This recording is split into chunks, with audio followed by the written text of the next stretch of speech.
Quem está conosco hoje é o nosso irmão Fábio Noronha.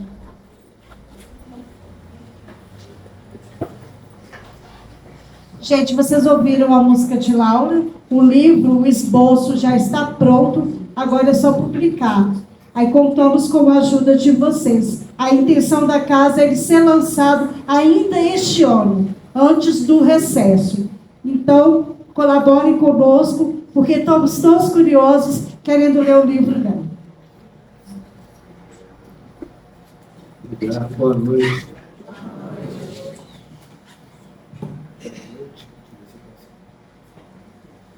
Boa noite a todos, encarnados, fazer assim, encarnados e desencarnados, né? Uma alegria estar aqui de volta, agradeço a oportunidade, agradeço o convite da casa, sempre uma honra falar de evangelho, falar de doutrina espírita. Afinal de contas, doutrina espírita é evangelho, né? Acima de tudo e de todos, a doutrina espírita, ela vem reviver o Evangelho de Jesus Cristo.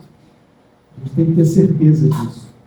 Ao adentrarmos numa casa espírita, seja lá qual for, nós temos que estar sintonizados com a espiritualidade, que está trabalhando em nosso favor. Tenho certeza que nessa noite, cada um de nós aqui estamos recebendo o melhor. Mas tem que ter certeza, porque é fé, né? Isso é fé. Quantas vezes o Cristo me disse, né? Vai que tua fé te cura. Então, quem nos cura, na verdade, somos nós mesmos. Tenho a certeza de que estamos aqui para representar. É só assim, o sol não está chegando direito. É sim. Isso, desse jeito mesmo.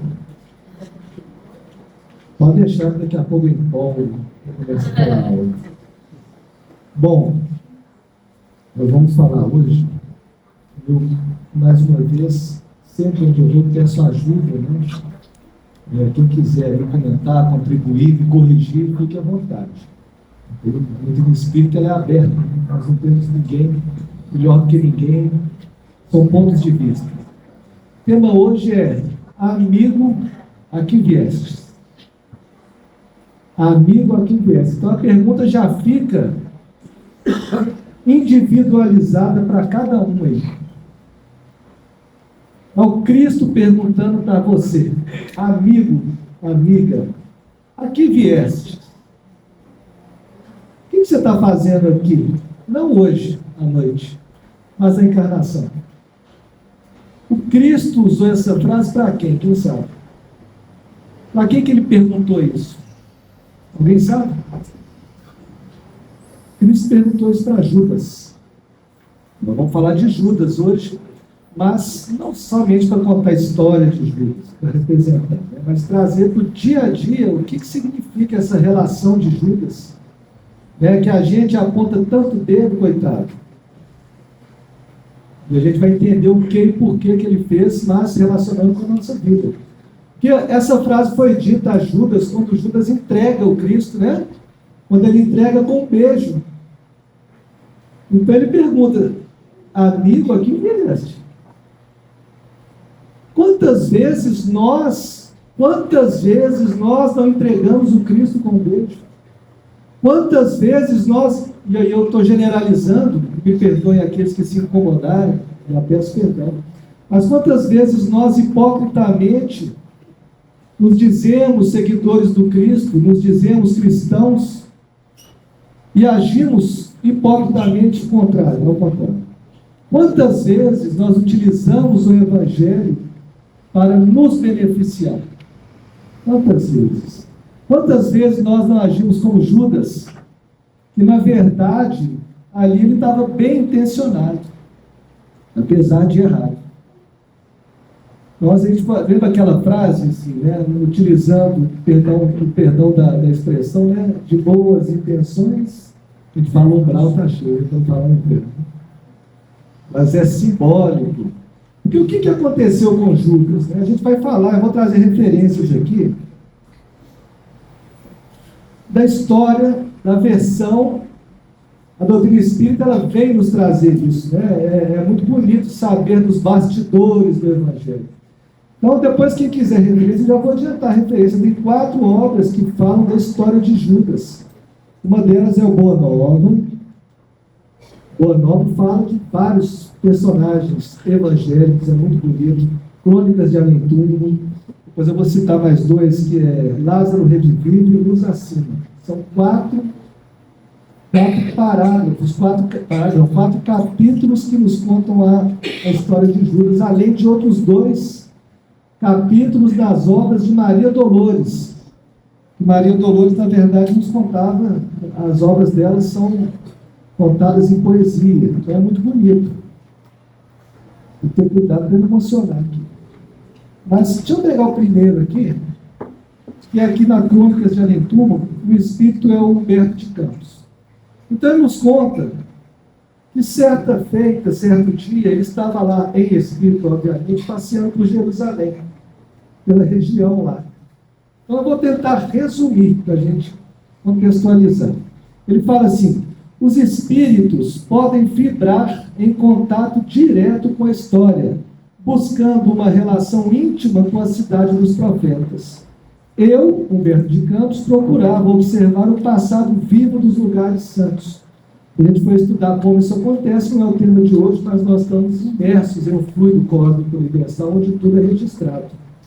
Como a exteriorização do pensamento divino, de acordo com a espiritualidade, com André Luiz, que ele fala o hálito divino, o hálito de Deus. Tem vários processos assim.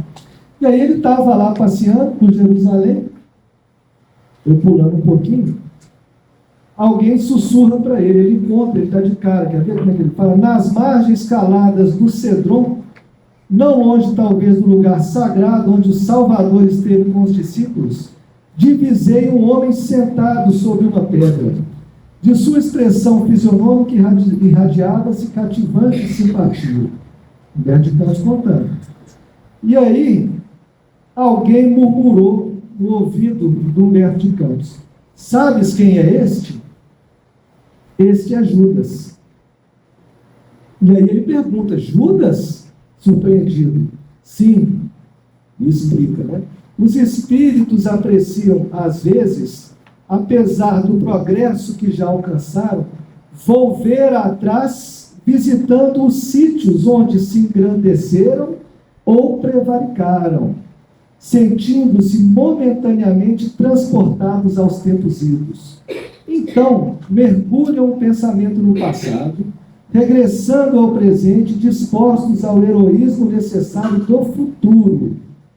Judas costuma vir à Terra nos dias em que se comemora a paixão de Nosso Senhor, meditando nos seus atos de antanho, de antes. Então, quando a gente comemora a paixão de Cristo, historicamente, quem aí nunca presenciou, acho que hoje em dia está mais difícil, graças a Deus, né? Mas tem o dia de malhar o Judas, não tem, Cleiton? Tem o dia oficial de malhar o Judas, que é o dia oficial que a gente julga o outro, aponta o dedo e observa o cisto no olho do Judas lá, e não observa a trave na frente do nosso. Então a gente aponta o dedo oficialmente e fala: você está errado, você é errado. E ainda vai lá punir. Então, nesses dias, o espírito Judas costuma ir àqueles sítios em que aconteceu o processo todo.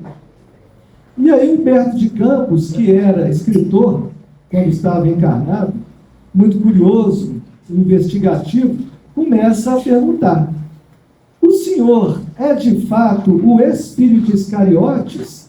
Lembrando que Iscariotes é uma região, né, uma cidade. Então, naquela época era sempre assim: Judas de Iscariotes, ou seja, Judas Iscariotes, Maria de Magdala ou Madalena, que era a cidade ou a região, Maria de Nazaré, era de Nazaré. Então, Judas Iscariotes. Então, ele pergunta: você é de fato aquele o ex-filho de Iscariotes?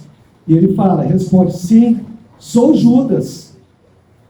Como o Jeremias, e Judas confessar, né? Como o Jeremias das Lamentações, contemplo às vezes esta Jerusalém arruinada, meditando no juízo dos homens transitórios.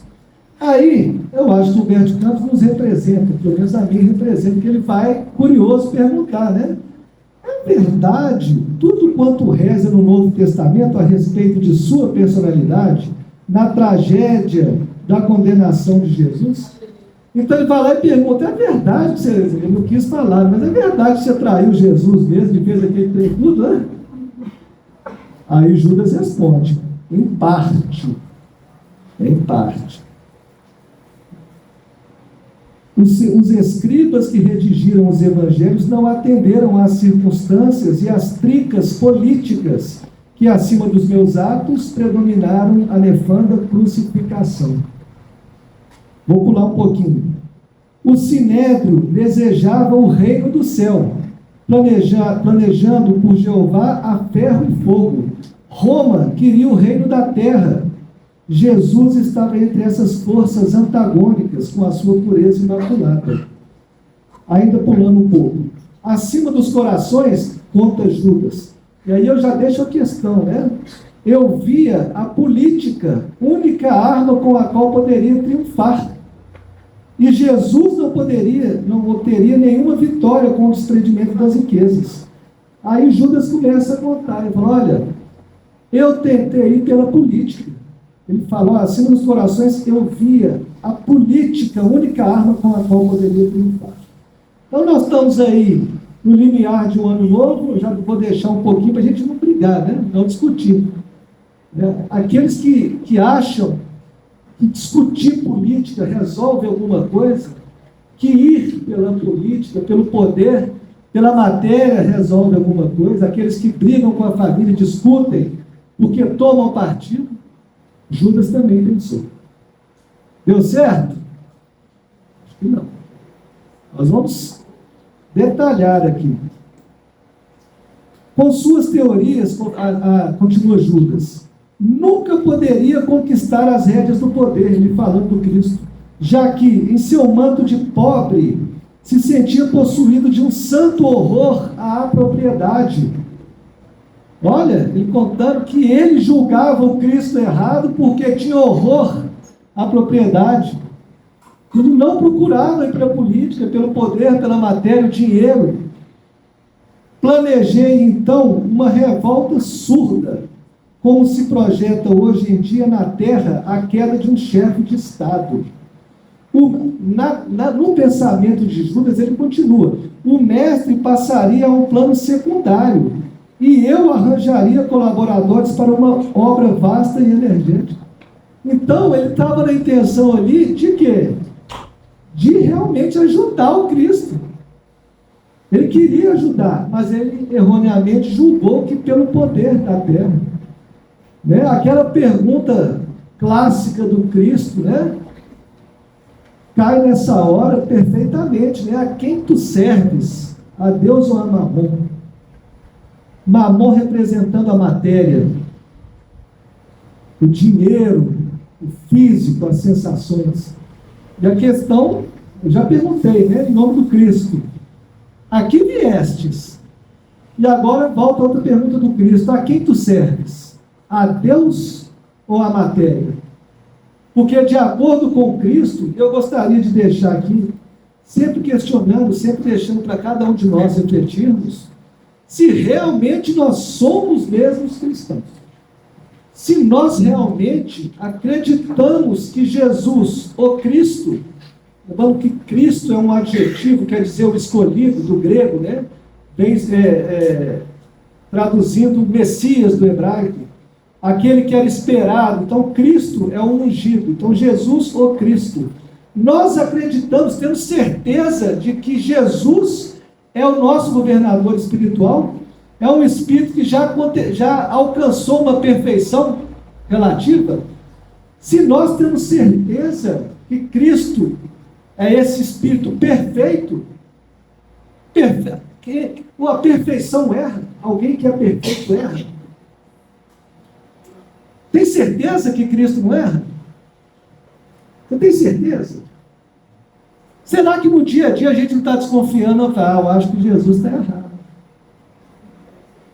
Porque, na verdade, no nosso dia a dia, é que nós temos que entender o que é isso. Se a gente pegar o Evangelho lá, ele fala, né? Perdoa o teu adversário quantas vezes forem necessárias. É um segredo, é o caminho. Eu estou perdoando quantas vezes forem necessárias. Não se pode servir a Deus e a Mamon simultaneamente. Ou você está servindo a um, ou você está servindo a outro. Judas acreditou que pela matéria, servindo a Mamon, mas com a intenção de ajudar. Ele pensava, depois eu vou citar o diálogo dele aqui. Ele pensava, eu acho que Jesus é muito simples. Eu acho que pela humildade, pela simplicidade, vai acontecer nada. Deixa eu ir lá tomar as rédeas. Quantas vezes nós fazemos isso? Quantas vezes no dia a dia a gente fala, eu acho que os Espíritos estão me ajudando? Não. Quantas vezes a gente duvida? Por isso que eu estou perguntando, você tem certeza mesmo? Tem certeza? Que não é pelas sensações da matéria, que não é pela humildade, ou é pela humildade, pelo desapego aos bens materiais, às paixões? Tem certeza disso? Porque muitas vezes, para não dizer a totalidade, mas a maioria das vezes, nós estamos seguindo um caminho sem perceber, de dor e sofrimento, simplesmente por não entender o que é o caminho correto. Simplesmente assim como Judas, porque duvidou de Cristo. Ele duvidou. E aí nós vamos entender o que reverberou no futuro dele depois que ele desencarna. Porque a gente sabe a história dele até ele entregar ali, né? E aí ele vai tirar a própria vida. O que aconteceu depois? A gente acha que Judas está muito longe? Tá, não. Essa história de entregar o Cristo com um beijo está muito longe de nós. Isso é simbólico. No dia a dia, amanhã, hoje quando você for dormir, será que nós, ao dormirmos hoje, estamos entendendo as informações que a doutrina espírita traz das nossas companhias espirituais? O que eu vou acessar no meu telefone celular antes de dormir hoje? A gente acha que está muito longe, mas não está. É no dia a dia. Ao acordar amanhã, ao ir trabalhar, será que eu estou entendendo o Evangelho mesmo? Será que eu estou assimilando? Porque se eu estou passando por problemas e sofrimentos, eu não estou assimilando o Evangelho. Falta-nos o básico. Falta-nos entender o Evangelho, que é básico para a nossa vida. A gente segue milhares de influências digitais, tem o Instagram, tem TikTok, tem Facebook, a gente segue um tanto de gente, mas seguir o Cristo, é mais difícil. Se eu perguntar aqui, eu não vou perguntar, mas se eu perguntar aqui, quantos de nós aqui já lemos o Evangelho? Estou falando do Evangelho segundo o Espiritismo. O Evangelho. A Bíblia nem precisa, né? Se a gente pegar a Bíblia, o que é a Bíblia? Vem de biblioteca, né? É uma biblioteca que envolve ali, engloba o Antigo Testamento e o Novo Testamento. Que é aí você pega o Antigo Testamento, que são livros em que o povo hebreu, é a Bíblia do povo hebreu, o Antigo Testamento. Um conjunto de livros que o povo hebreu escreveu de acordo historicamente, editou e foi ali, né? Foi ali se acumulando aqueles ensinamentos do povo hebreu. O Espiritismo estuda o Antigo Testamento, o Espiritismo estuda tudo. Mas importa a nós mesmo Cristo. Porque se a gente pegar o Antigo Testamento, a Bíblia que a gente está falando, depois do Antigo Testamento vem o Novo Testamento, que é Jesus para frente. Eu costumo brincar, e quem sabe o que acontece quando você aperta o F5 no computador? Atualiza. Então o Novo Testamento atualizou a lei.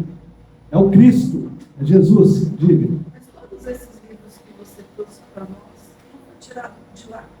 Sim, a base é lá. Não, do Antigo não, do Novo. Não, mas eu estou falando da Bíblia. Então, a Bíblia é Antigo junto com o Novo Testamento. Estuda-se tudo. Não, está no Novo. Só no Novo. Está Cristo. Cristo é Novo Testamento. Não que não importe o Antigo, não tem disso não. A gente estuda tudo e tudo certo. Tem os Salmos, tem várias coisas.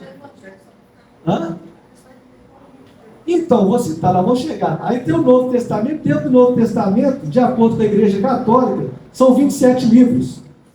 Os evangélicos não aceitam ali 5 livros, talvez. Mas a gente não importa. São 27 livros que englobam cartas de Paulo, cartas de Tiago, Apocalipse, Atos dos Apóstolos. Dentro desses 27 tem 4. Isso 4 evangelhos. O que quer dizer evangelho? A palavra quer dizer boa nova, boa notícia. O que é evangelho? Boa nova. Chegou a boa nova, o Cristo.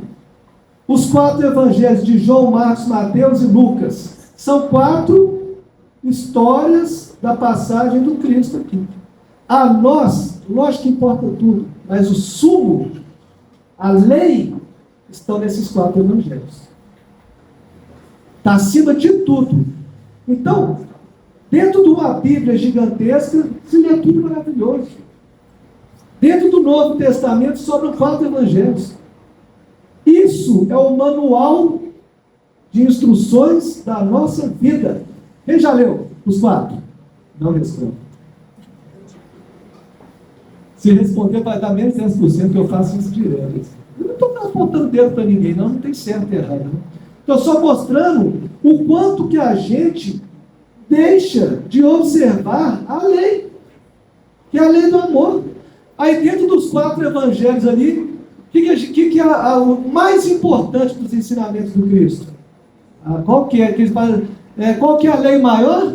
Amar a Deus acima de todas as coisas e ao próximo como si mesmo. Porque o Cristo fala, aí está englobado tudo. Aí está toda a lei e todos os profetas. Não sou eu que estou falando, é a palavra do Cristo. Entende? Não. A gente segue um tanto de gente falando. Eu não estou falando de doutrina espírita também. Não é para seguir o Fábio, não. Eu posso errar aqui, eu não sou perfeito. Não é para seguir. Você pode entender o que eu estou falando e assimilar o que você acha de bom. Importa para nós o Evangelho do Cristo. Importa-nos a lei do amor. E a gente deixa de lado. Eu garanto que a maioria, se não a totalidade dos teus problemas, se resolve pelo Evangelho. Se não a totalidade. Garanto. É só seguir. Mas para seguir, para nós que temos ego, orgulho e egoísmo, nós todos, é difícil. Porque perdoar aquele que me ofende é difícil. Eu pedir perdão para alguém é difícil. Ainda é difícil. Ainda é. Abster da matéria, das sensações, de tudo que o corpo nos oferece. Eu ser melhor do que o outro ainda é o meu objetivo. Nós ainda na sociedade ensinamos nossos filhos a ser melhor do que os outros e as outras crianças. Isso é o contrário do Evangelho. Olha, seja melhor que seu amiguinho, tirou o primeiro lugar, parabéns. Não estou falando para ser melhor do que outro. O problema é querer ser melhor do que outro. Quanto eu tenho que ser melhor do que eu mesmo. Esse é o segredo.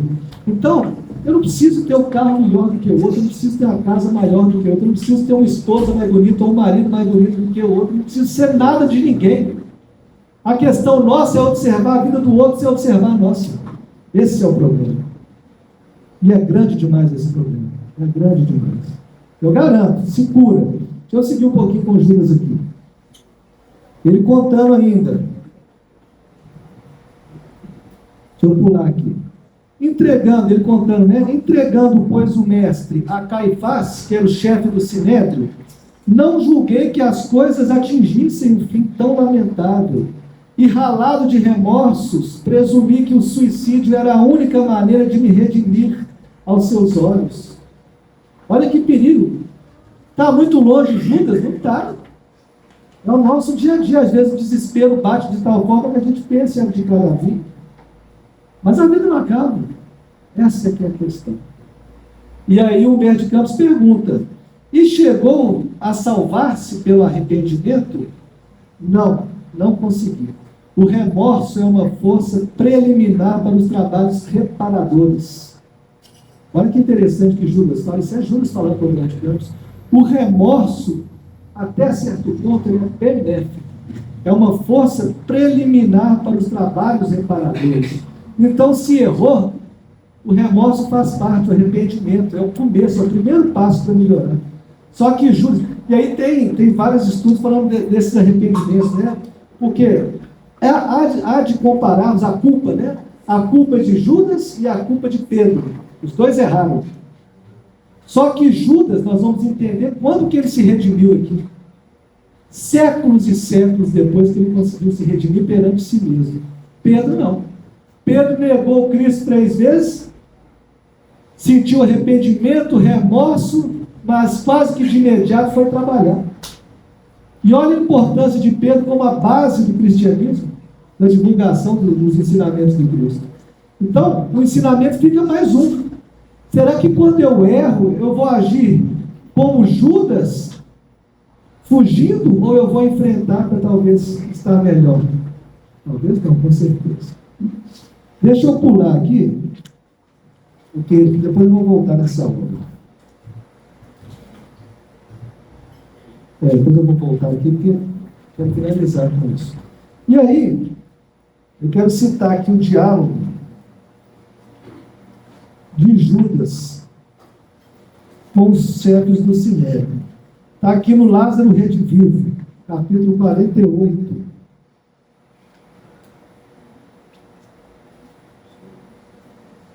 O título é O Discípulo Ambicioso. Vou tentar resumir também, para a gente trazer para o nosso dia a dia. Essa obra também é com Humberto de Campos, tá? Quando Judas, obcecado pela ambição, se coloque no lugar de Judas. Não está distante de nós. Procurou avistar-se com Caifás no Sinédrio, trazia a cabeça incendiada de sonhos fantásticos. Então Judas estava no sonho de implementar o cristianismo, nem existia essa palavra cristianismo, né? Mas ali o Cristo, os ensinamentos do Cristo, pelo poder. Amava o mestre, entretanto competia de cuidar dos interesses dele. Ele falou, não, eu tenho que cuidar dos interesses do Cristo. Despreocupado das necessidades próprias, intentava resolver os problemas do Senhor perante as forças políticas do tempo. Volto a repetir, redundantemente falando.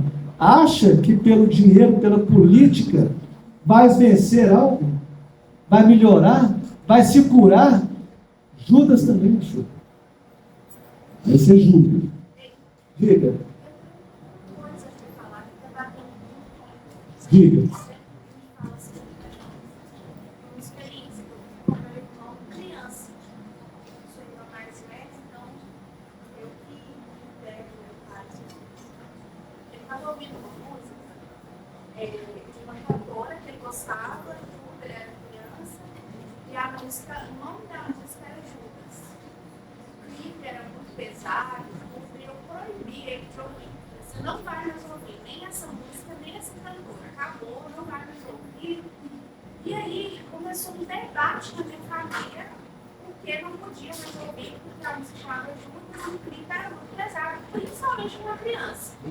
Meu irmão tinha 7 anos e ele ficou muito bravo comigo, porque ele era fã e ele não aceitava e ele começou a ler a Bíblia com 7 anos.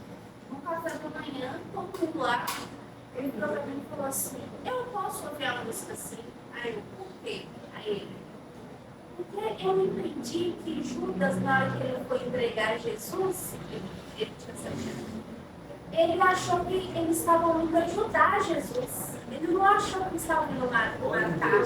Ele achou que estava indo ajudar. Aí eu, de onde você tirou isso? Aí ele pegou a Bíblia da Bíblia Sagrada. Assim, foi me mostrando assim, se achando que ele quis argumentar comigo, que ele ia ouvir, mas ele não achou que Judas era do mal. Ele achou que na cabeça de Judas ele estava indo ajudar Jesus. Então, esses interesses políticos tem a ver com isso que hoje não criança fala. Tem tudo a ver, não interesse político, mas como que ele trouxe isso, né? Certamente do espírito reencarnado, né? Já tinha esse conhecimento do espírito. Meu irmão, né? Certamente. Na Bíblia não fala isso, não. A Bíblia conta a história da traição de Judas e do suicídio, só isso. Ele que trouxe isso aí de reminiscências, com certeza, de estudo do plano espiritual, que Judas era bem intencionado. Isso que ele estava tentando fazer. Porque se a Bíblia nos trouxesse que Judas era bem intencionado, você acha que a gente haveria a malhação de Judas, né? A gente bater no boneco de Judas. Botafogo, olha que interessante. Eu vou falar outra coisa. Nós vamos entender mais o que Judas, o que aconteceu. É isso que eu estou dizendo. Estudar Judas é tão importante, é tão interessante, que a gente consegue trazer vários processos. Primeiro é esse. Por que eu estou julgando? Quem sou eu para julgar? Quem sou eu para julgar alguém? Nós estamos julgando Judas? Está muito distante lá, traiu Jesus Cristo. Mas e eu? Será que a minha vida é perfeita?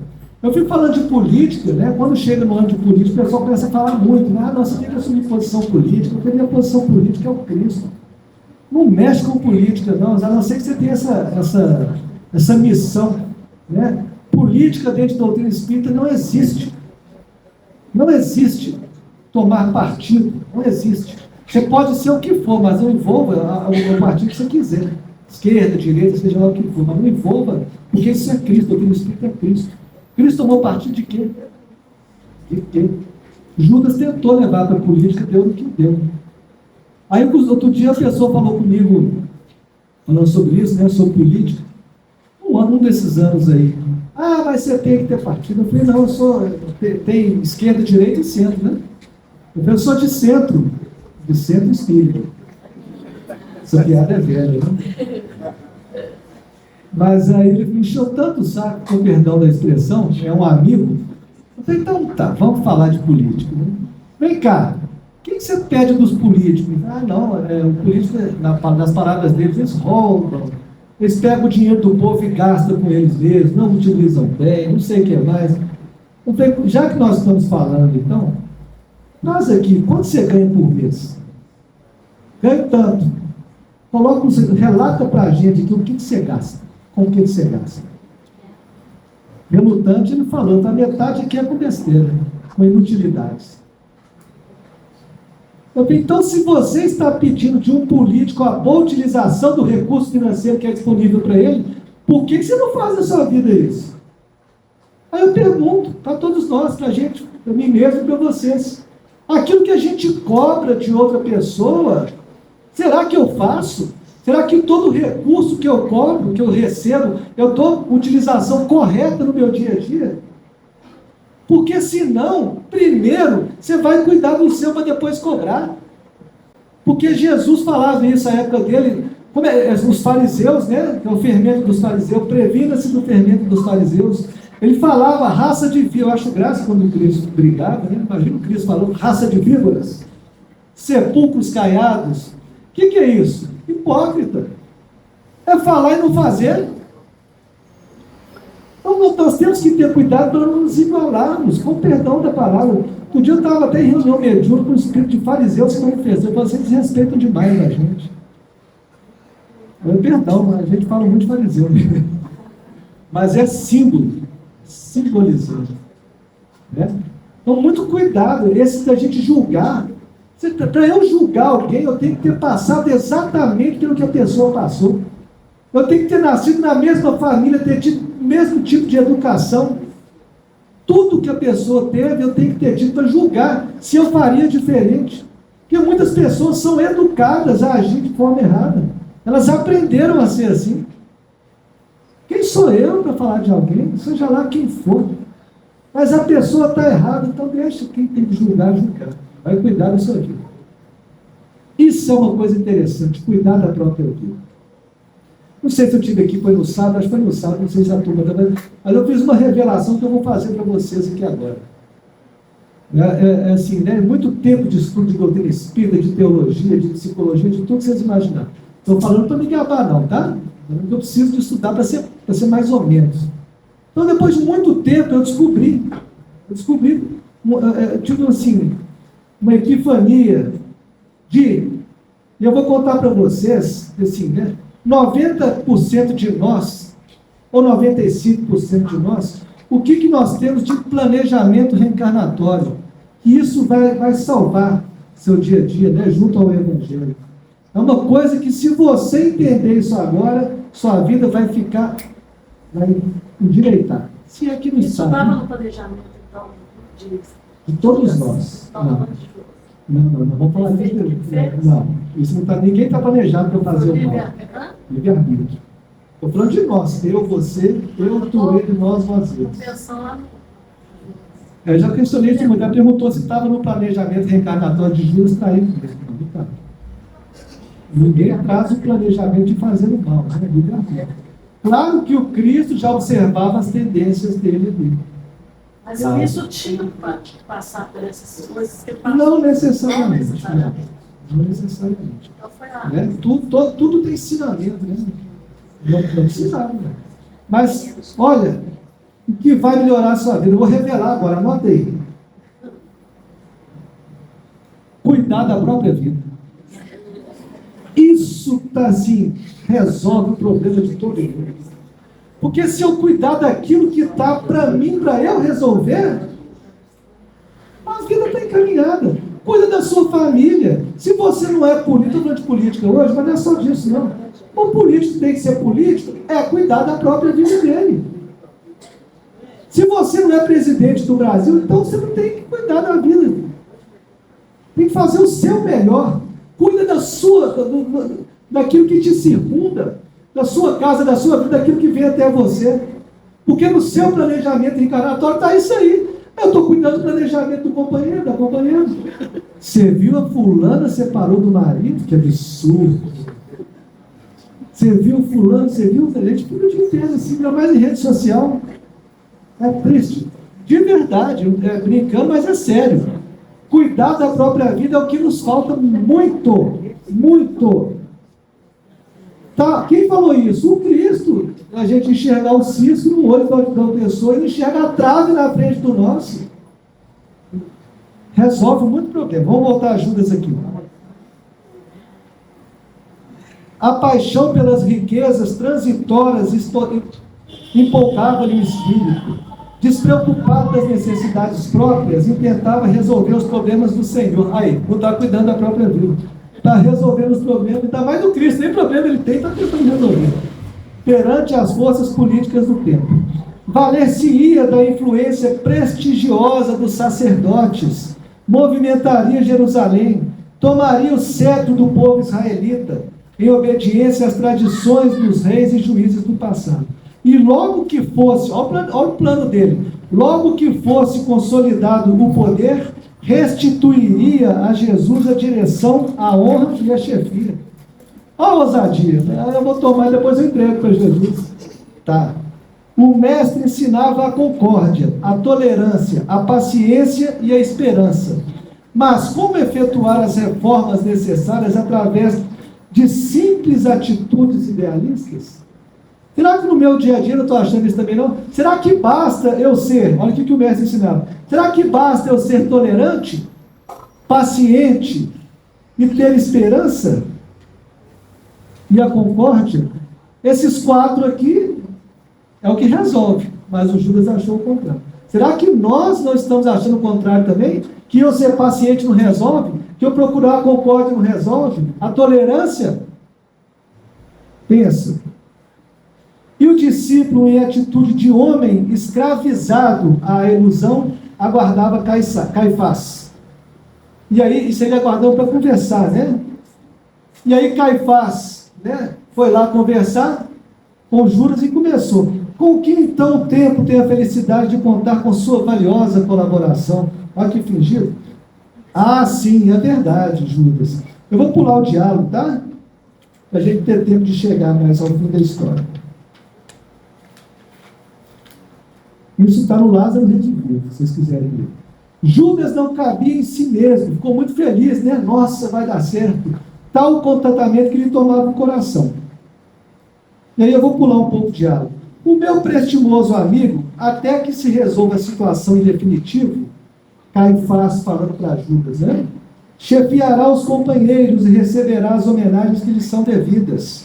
Tomará o lugar do Messias, provisoriamente, e ditará ordens até que ele próprio, com a garantia desejada, possa assumir o poder.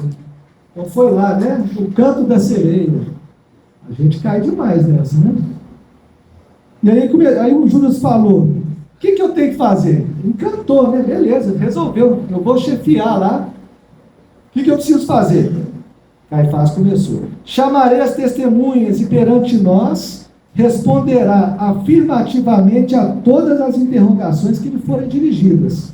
Não precisará informar-se quanto a particularidade alguma. bastará responder sim a todas as perguntas formuladas. Posso dispor de sua lealdade? Por que ele falou isso? Porque, não sei se vocês lembram de Paulo, né? Paulo Estevão. Para alguém ser condenado àquela época, ele precisava de denúncia.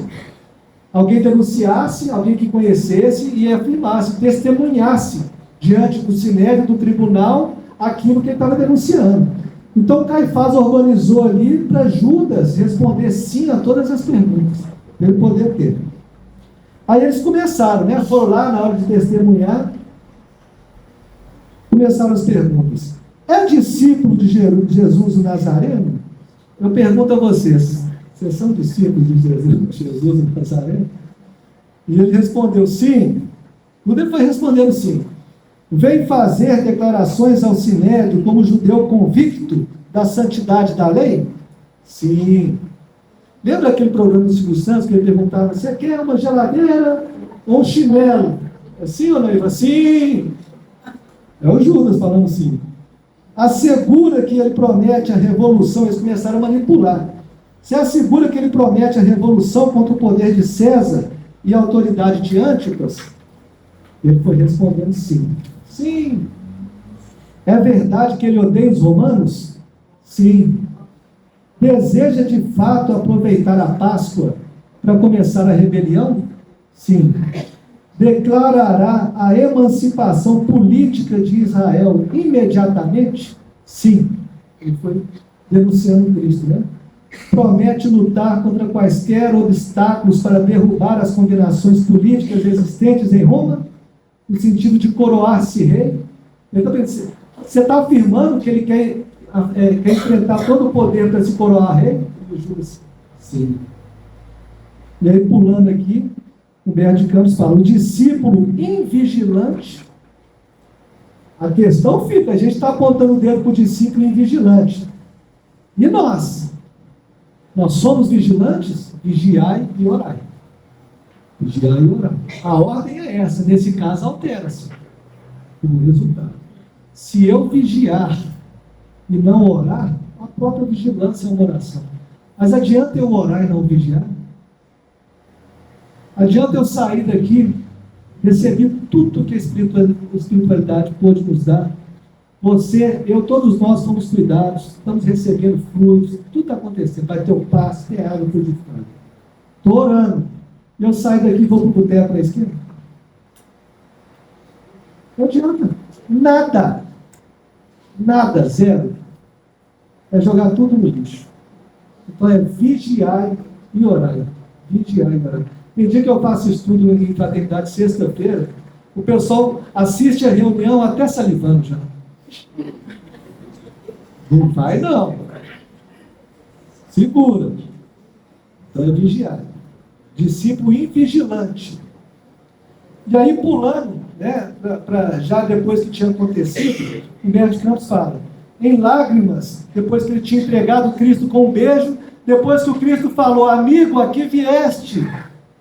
É a pergunta que ele continua a nos fazer. O que a gente veio fazer aqui no planeta Terra nessa encarnação? Aqui vieste. Em lágrimas, Judas rogou que fosse interrompida a tragédia angustiosa da cruz e sentindo tarde, embora, que fora vítima da própria ambição, devolveu as moedas de prata, exclamando de joelhos ao arrependimento. Socorrei-me, cometi um crime, traindo o sangue inocente. A vaidade perdeu-me, tende compaixão de mim. Os interpelados, os doutores da lei, porém, como velhos representantes da ironia humana, pega cada expressão que o Humberto de Campos coloca, velho representante da ironia humana, do sarcasmo. Isso é outro câncer que nós temos. Aliás, nós brasileiros temos muito disso, né? Do escárnio. Pode começar a ler, pode ler umas obras do André Luiz, que ele fala assim, que ele vai nos umbrais lá, várias vezes ele fala, me deparei com espíritos em atitude escarnecedora. O que é isso? É um sarcasmo nosso, a ironia. Né? A gente falar mal brincando, ironicamente. Olha, velho desde Desde Cristo a ironia humana está aí. Quantas vezes nós espezinhamos nossos irmãos ironicamente, sarcásticos? É um problema nosso. Responderam simplesmente para Judas: que nos importa? Isso é contigo. Entende? Então, quando ele foi ali, ele tinha recebido as moedas de prata, ele arrependeu, voltou lá para o Sinédrio, e aí aquelas promessas todas, eles falaram: que nos importa? Isso é contigo. Entende o que é cuidar da própria vida? Ele falou assim: meu filho, a vida é sua. Se vira. E aí? E depois? A gente sabe da história até esse ponto. Até quando Judas entrega o Cristo, arrepende-se e vai e se enforca, né? Com perdão da expressão, ele vai tirar a própria vida. Então, aí eu vou partir para a obra Coração e Vida da Maria Dolores, e depois Momento de Ouro da Maria Dolores. Ela conta aqui, nesse primeiro ponto, o que aconteceu após o desencarne. Quando, por exemplo, ela fala assim, eu não vou ler tudo, né? A hora que acontece. Madalena, você lembra quando Madalena, por que Cristo apareceu primeiro para Madalena? Né? Isso é uma questão que Emmanuel fala, né? Que Madalena foi a que mais se sacrificou em nome de Cristo. Mas não é o estudo de hoje. Então, todo mundo lembra, ou sabe dessa passagem, que Madalena foi ao túmulo do Cristo ali, né, para fazer asepsia, que era a tradição na época, e quando ela chega lá, vê o túmulo aberto, já não tinha o corpo do Cristo lá mais, né? Então, Cristo aparece para ela, primeiramente. E aí a Maria Dolores cita isso aqui, né? Ela gritou Senhor, e ele disse Maria. E ela conta tudo em poesia, muito bonito. Madalena ajoelhou-se, e quis beijar-lhe os pés. Maria, por quem és? Explicou-se Jesus. Não me toques, porquanto não te esperava aqui nesse recanto, e ainda não fui ao Pai revestir-me de luz. Maria, surpreendida, indagou em seguida: Senhor, onde estiveste? Em que jardim? Em que jardim celeste encontraste o descanso necessário, que vem de Deus nos dons da paz completa? Perdoa-me, Senhor, a pergunta indiscreta. Então ela pergunta para o Cristo: onde estivestes, fora aos jardins celestes nesses 3 dias, né? E aí ele responde, Jesus responde: não, Maria, não fui ainda ao alto, nem me elevei sequer um palmo à luz do firmamento. Quem ama não consegue achar o céu de um salto. Ao invés de subir aos altos resplendores, desci muito aos reinos inferiores. Despertando no túmulo, escutei os gritos de aflição de alguém que muito amei, e que muito amo ainda. Olha o ensinamento do Cristo, aquele que entregou, ele foi socorrer os Judas, tentar, né? Fui à sombra abismal para a grande procura, e ao reencontrá-lo, amargurado e louco, a ponto de não mais me reconhecer, demorei-me a afagá-lo, e pouco a pouco consegui que ele, enfim, pudesse adormecer. Quem que é esse? Foi atrás de Judas, nesse meio tempo. Olha, demorei-me a afagá-lo pouco a pouco e consegui que ele, enfim, pudesse adormecer. Ele foi retirado? Não. Porque ele, pela culpa, pelo remorso, não se permitiu ser resgatado ali. Entende a questão da culpa? Muitas vezes a gente erra. Lembra André Luiz, quando desencarna, fica 8 anos no umbral? E depois que ele é socorrido, ele questiona ali, Lísias questiona a mãe dele: por que vocês não foram me socorrer antes? E aí Lísias conta para ele: olha, na verdade a gente estava quase que diariamente ao seu lado. Sua mãe intercedeu junto a todo mundo aqui no nosso lado para você ser socorrido. Mas você não deu condições, porque ele vibrava numa sintonia muito baixa. Só quando ele conseguiu fazer uma prece, lembrou de Deus, fez uma prece sentida, Clarencio conseguiu socorrer ele, porque ele elevou a vibração e lembrou-se de Deus. Cabe ensinamento a nós também. Quando está pior, lembra de Deus, faz uma prece, né? Deixa a espiritualidade ajudar. Deixa ajudar. Se permita ser ajudado. Nesse ponto, Judas não se permitiu. Cristo foi simplesmente afagá-lo. Foi amenizar a dor de Judas. Aí Madalena pergunta, né? Senhor, quem é o amigo que te fez descer antes de procurar a luz do Pai? Maria, um amigo não esquece a dor de outro amigo que cai. Antes de me altear a celeste alegria, ao sol do mesmo amor de Deus em que te enlevas, vali-me após a cruz das grandes horas mudas e desci para as trevas, a fim de aliviar a imensa dor de Judas. Bonito, não é? Então, se o próprio Cristo foi lá perdoar ele, por que a gente continua achando que ele é ruim? Por que a gente, que a pessoa que errou na esquina ali, a gente julga tanto? Por que a gente se ocupa tanto de julgar, de olhar do outro? Por que a gente tenta vencer? Por que a gente tenta ser melhor do que o outro? Olha o ensinamento disso. E aí, a gente vai entender que... Deixa eu ver qual que é o primeiro aqui. O tempo final. Vou pegar esse aqui. E aí a gente começa a pegar as informações aqui. Vou voltar aqui no Crônicas de Além Túmulo, em que, continuando o diálogo de Humberto de Campos com Judas, né? Lembra que ele encontrou com ele lá em Jerusalém e começou a contar a história? Né? Voltando à pergunta de Humberto de Campos para Judas. E chegou a salvar-se pelo arrependimento? Não, não conseguiu. O remorso é uma força preliminar para os trabalhos reparadores. Depois da minha morte trágica, Judas contando, submergi-me em séculos, não é um dia, 2 dias, são séculos, de sofrimento expiatório da minha própria falta. Séculos de sofrimento expiatório. O que é expiação? Vai no dicionário, está ligado a resgate. Porque a consciência culpada dele. Consciência culpada. Sofri horrores nas perseguições infligidas em Roma aos adeptos da doutrina de Jesus. E as minhas provas culminaram em uma fogueira inquisitorial, em que, imitando o mestre, fui traído, vendido e usurpado.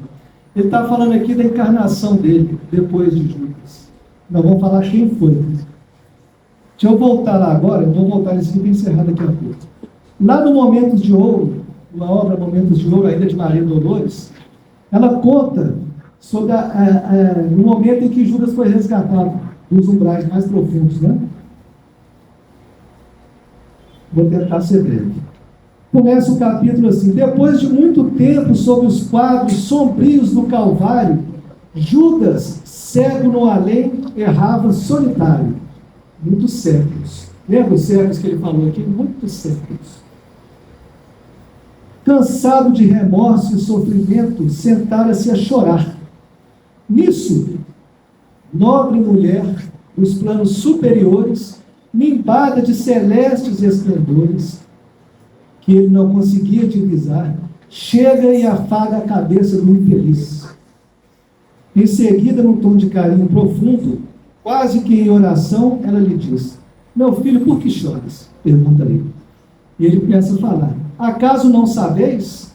Claramente agressivo. Sou um morto e estou vivo. Matei-me e novamente estou de pé, sem consolo, sem lar, sem amor e sem fé. Não ouviste falar em Judas, o traidor?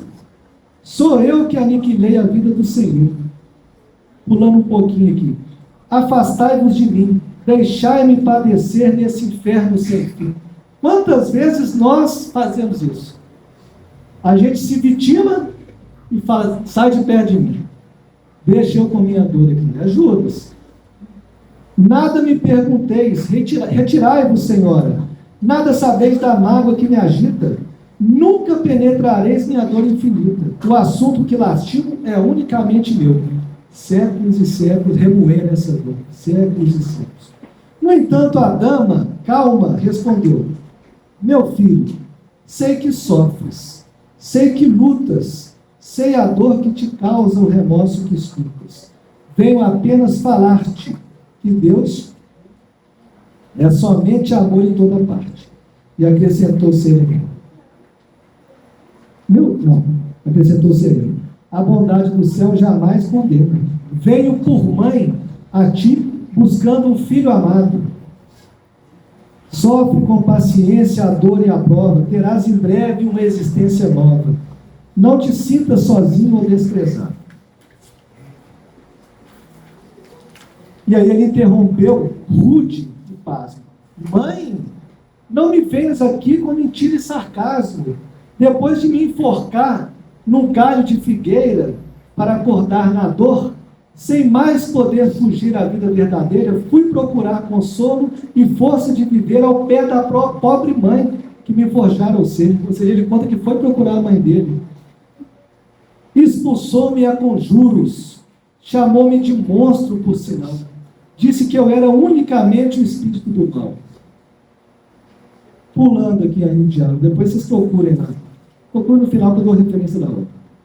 Ainda assim, disse a dama docemente, por mais que me recuses, não me altero. Amo-te, filho meu, amo-te e quero ver-te de novo a vida, maravilhosamente revestida de Deus e luz, e fé e elevação. Virás comigo à terra, perderás pouco a pouco o ânimo violento, terás o coração nas águas de bendito esquecimento. O que é isso? Reencarnação. Numa nova existência de esperança, levar-te-ei comigo a remansoso abrigo, dar-te-ei outra mãe, pensa e descansa. E Judas, nesse instante, como quem olvidasse a própria dor gigante, como quem se desgarra de pesadelo atroz, pergunta, quem sois vós? Quem que era essa dama? Maria de Nazaré. Quem me falás assim, sabendo-me traidor, sois divina mulher irradiando amor? Ou o anjo celestial de quem presinto a luz? No entanto, ela fitá-lo frente a frente e respondeu simplesmente, meu filho, sou Maria.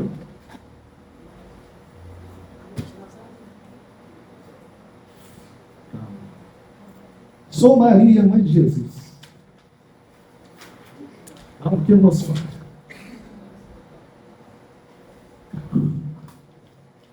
Entende? Então a própria mãe, a própria Maria foi resgatar Judas desses umbrais. Sabe quanto? 15 séculos depois. 15 séculos. 1.500 anos de sofrimento pela culpa. 1.500 anos. Aí eu volto aqui para a gente entender como que ele reencarna. Volta a descrição dele. Algumas pessoas sabem quem que é. Sofria, nessa encarnação que ele vem, sofria horrores nas perseguições infligidas em Roma aos adeptos da doutrina de Jesus. Eu e as minhas provas culminaram numa fogueira inquisitorial. Foi queimada, em que, imitando o mestre, fui traído, vendido e usurpado. Vítima da felonia e da traição, deixei na terra os verdadeiros resquícios do meu crime na Europa do século XV. Então ele reencarna na pele de Joana d'Arc. Conhecem? Sim. O que Joana d'Arc fez? Com 12, 13 anos, Joana d'Arc, aos 12, 13 anos, ela tinha contato com espíritos que ela chamava de Santa Catarina. Esqueci dos outros dois, mais um ou dois. Então ela tinha ali esse contato com os espíritos, na concepção dela era Santa Catarina. Isso é história, tá? Não é espiritismo, não. Isso é história mesmo. Então ela, aos 12, 13 anos, esses espíritos informaram ela toda, ela comandou o exército francês na Guerra dos 100 Anos contra a Inglaterra. Você imagina uma adolescente de 12, 13 anos, olha como é que a doutrina espírita ela nos esclarece as coisas, né? E ela desencarna depois que a França vence, simbolicamente essa guerra contra a Inglaterra. Ela foi traída, entregue, usurpada e foi queimada. E ela viveu até a adolescência só por quê? De acordo com a doutrina espírita, com a informação dos espíritos, a gente encarna com planejamento reencarnatório para viver tantos anos. Com um fluido chamado princípio vital, por exemplo, eu posso estar com planejamento para 70 anos. Se eu tiro a minha vida antes, faltando alguns anos, esse princípio vital está ativo ainda. Provavelmente eu vou reencarnar para viver só esse resto que está lá. E ela desencarna na adolescência ainda. Então Judas encarna com a consciência para ali expurgar, como Joana d'Arc, com contato com os espíritos para poder ali se redimir. E ela se redimiu. Depois que passou, de acordo com ela aqui, ó, depois que ela passou por tudo que causou ao Cristo.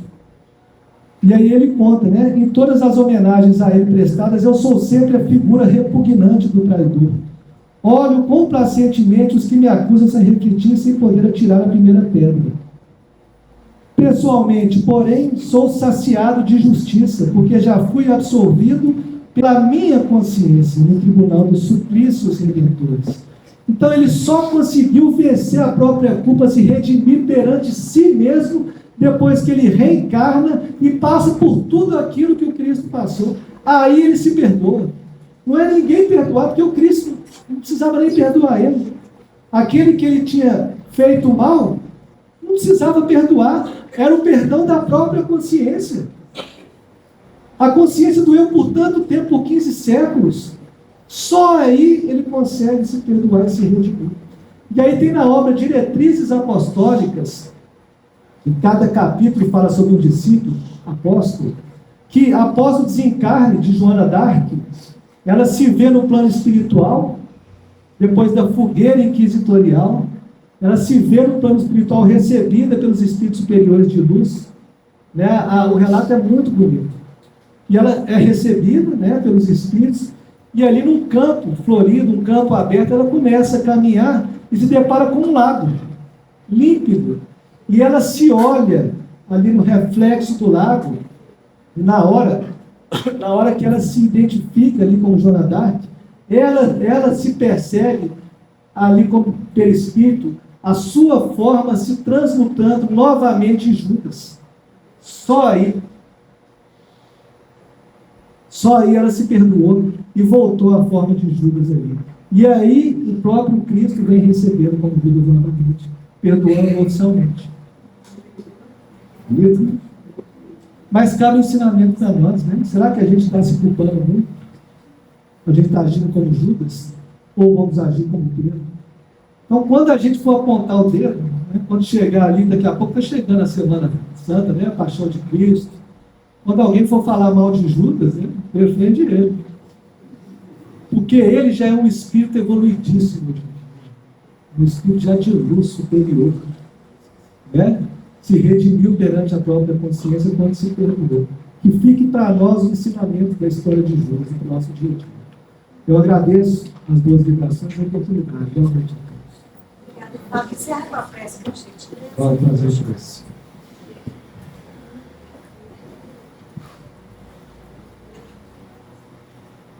Ó Deus Pai, Divino Mestre Jesus Cristo, espiritualidade amiga, mentores amigos, nós queremos agradecer por essa oportunidade, por mais essa noite aqui reunidos em seu nome, agradecer por todos os benefícios aqui deixados em nosso favor, agradecer pela oportunidade da vida, por todas as oportunidades do dia a dia, e pedir humildemente, Mestre, que possamos manter conosco essa vibração de paz, de amor que a casa nos proporciona, que possamos levar aos nossos lares, ao nosso dia a dia, todo o seu amor, que possamos conscientemente praticar o seu Evangelho e elevarmos cada dia mais, sempre com a ajuda do mais alto, sempre com a ajuda dos nossos amigos espirituais. Se conosco, Mestre, assim seja.